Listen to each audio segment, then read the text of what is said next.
Hi everyone, back from growing home here. Just out in the garden this morning having a cup of tea. Kids have both gone off to school. I haven't done my hair, makeup, anything. Actually, I don't generally do makeup every day.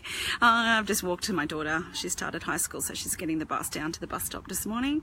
And my son scooted off to school with his mate, and I thought, oh, well, before it gets too hot, it's going to be a really hot day here in Canberra again. I mean, it's going to be a moderately hot day.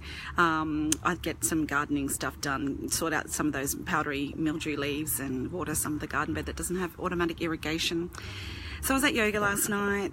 We go to a local yoga class, and Kimmery, she's wonderful. She's very down to earth, and she challenges you, but it's, you just walk out of there feeling heaps better than you went in, and it's good for stretching and trying to get my fitness back because I haven't been going to the gym or anything lately. So at the end we did extended meditation, and one of the things we were doing is that, think of the things that you can be grateful for. Now, I love this philosophy, but sometimes in life when you're sort of overwhelmed and burdened by all the things, you're like, fuck the being grateful. Fuck, right, 5 things that I'm grateful for. I just want to be cranky. But of course, when you actually make yourself do it, it works. And so what I try and do is, I'm a natural born pessimist, so I have to make myself be optimistic, and I have to turn my thoughts around. And I do this, all the time when you're feeling overwhelmed, cranky, ungrateful, is to actually think of the things that you're grateful for. So I thought I'd just give you a bit of a walk around the garden and, an example of this. So, here's my wonderful urban homestead. And so people who think, oh, hers must be perfect because she has a website and talks about it and teaches people. But as you can see, in my garden there is a lot of weeds. I mean, can you see those ones over the fence line? There's spider webs and bits that need fixing, broken fence, old irrigation needs removing. There's just always so much work to do, so many things to look around, and you can just feel a bit overwhelmed by it. And then, you're dealing with things like powdery mildew. So there's a whole bunch of leaves I've removed this morning, left the good ones, and I'm going to come out and spray the ones that are just lightly affected. And there's, this area over here that has no, and you see the poor old tomatoes there, no automatic irrigation setup or wicking beds like the other ones. So therefore I've got to hook up the hose, and this hose here, then it leaks and it busts off. More weeds, so many things. Here's an example of our lawn in summer here in Canberra. Obviously there are people who take better care and irrigate and all those sorts of things, but we don't have time for that. We don't want to spend money on irrigating the lawn, so it turns into bindies, and yeah, it'll come back green and we mow it and it'll look nicer, but that's just how it is.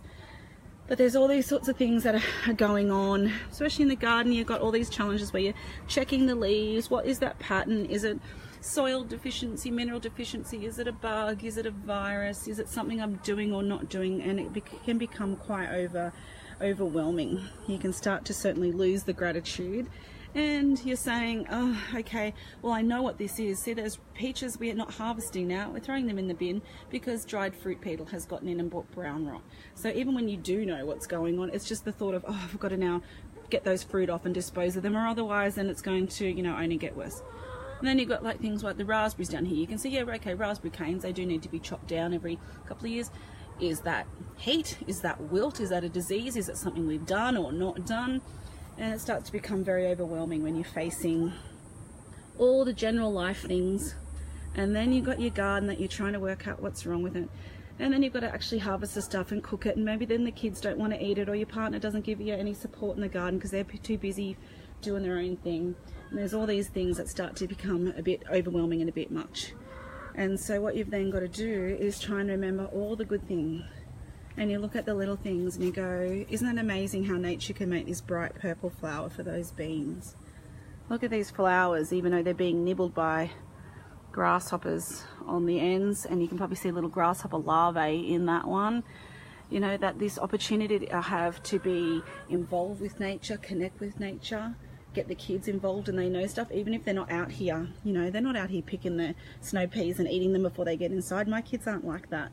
They're not going, oh yay, fresh strawberries, mummy, I'm going to eat them all. But what we do have is this. We have this opportunity to have fresh produce that is chemical free. It's not strictly organic or certified or anything, but I don't add any extra toxic chemicals where possible. and I have this whole variety. It's a rainbow basket. You know, 2 types of beans, 2 types of cucumbers, all those tomatoes, cucamelons for fun really, zucchini, and all this opportunity and this abundance. So in amongst all the things, like there's another powdery mildew leaf, and there's more jobs to be done and things every day. It's this opportunity to be able to come out and pick your own fruit and vegetables, and even honey. You know, if you have bees like we do, though we haven't really harvested any honey for a while, and eggs, the chickens, to be able to have this fresh produce that then means that it's more affordable, it's better for you, it's easily accessible. And when I have an abundance, look at all these zucchini. Now that's just today's pickings. There'll be more of that tomorrow, and I gave away, you know, 4 or 5 zucchini to Kimmery, the yoga teacher, and to neighbors, and do lots of things with them. That's the opportunity you have when you grow your own. You can even, you know, this is not even the full yard. We have a decent sized yard, I get it. Some people have patios and they don't have the opportunity to necessarily have an abundance, but you can grow this and have an abundance where you can then experiment. I can say, okay, I'm going to try out some more zucchini recipes, or okay, the kids don't like the zucchini how we like it stuffed or barbecued, but I can make it into zucchini and halloumi balls like I made and posted a recipe for yesterday. Those sorts of opportunities come when you grow your own food. So trying to make yourself be grateful, it's pretty easy when you've got this, and you can come out in the morning before it's too hot and pick your own dinner. So sometimes when it is all a bit overwhelming, one of the things you can do besides you know, being grateful for the good things is to just let it go. So these crazy overgrown flowers and weeds and tomatoes that need propping up, okay, I could be out here a lot more. I don't have the time to be doing that, but I could be tying up every single thing. I could be trying to trim and pick all the weeds. I could be deadheading all the flowers, but I don't do that because I'm just zen with it. And it's not like I'm some enlightened yogini guru. I've just decided that it's what's worth it and what's not. Okay, those tomatoes, even though it's bent over there, guess what?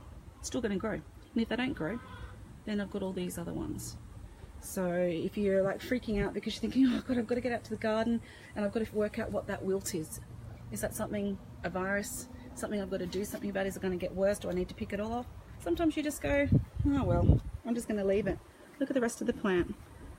And soon enough, the frosts are going to come in Canberra, and this plant's not going to be here anyway. Maybe in your area, your tomato season goes longer and you do want to get rid of the wilted ones, spray with some sort of fungicide perhaps, you know, a nice natural one, make up your own solution, and you've got time and that's what you choose to do.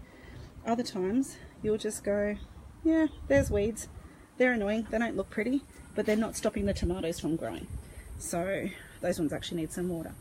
So that's how I deal with all these weeds and all this stuff.